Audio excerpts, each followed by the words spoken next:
খাগড়াছড়িতে আন্তর্জাতিক আদিবাসী দিবস পালিত। অধিকার প্রতিষ্ঠা ও ভবিষ্যৎ গঠনে কৃত্রিম বুদ্ধিমত্তার প্রয়োগের আহ্বান।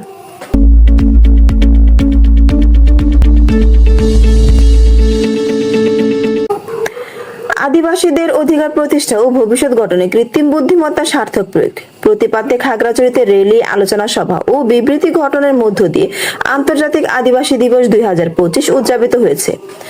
আয়োজনে বক্তারা আদিবাসীদের সাংবিধানিক স্বীকৃতি, পার্বত্য চট্টগ্রাম চুক্তি পূর্ণ বাস্তবায়ন সহ 7 দফা দাবি তুলে ধরেন। আমরা আমাদের অধিকার ফিরে পাইনি, আমরা ভূমি অধিকার ফিরে পাইনি। শনিবার 9 আগস্ট দুপুরে জেলা শহরের খাগড়াপুরস্থ জেবিসি রেস্টুরেন্ট প্রাঙ্গণে আন্তর্জাতিক আদিবাসী দিবস উদযাপন কমিটি 2025-এর উদ্যোগে সমাবেশ অনুষ্ঠিত হয়।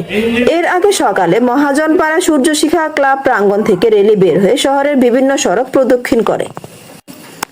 সমাবেশে কমিটির আহ্বায়ক সাথুয়াই অং মারমার সভাপতিত্বে প্রধান অতিথি ছিলেন বিশিষ্ট সমাজসেবক ও আদিবাসী নেতা সুধাকর ত্রিপুরা।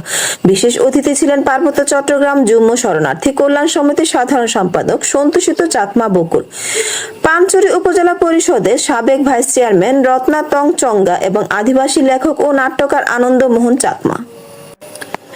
সাধারণ শিক্ষার্থী মনোতোষ ত্রিপুরার সঞ্চালনায় আরো বক্তব্য দেন পার্বত্য চট্টগ্রাম পাহাড়ি ছাত্র পরিষদের কেন্দ্রীয় সভাপতি সুজন চাকমা ঝিমিত, ত্রিপুরা স্টুডেন্টস ফোরামের খাগড়াছড়ি সদর শাখার সভাপতি আকাশ ত্রিপুরা, সাধারণ শিল্পী কৃপায়ন ত্রিপুরা ও জগত্তম চাকমা।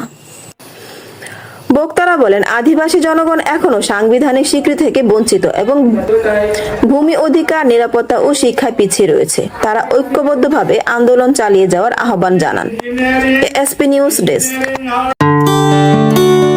এএসপি নিউজের সাথে থাকার জন্য ধন্যবাদ। সাবস্ক্রাইব করে সাথে থাকুন।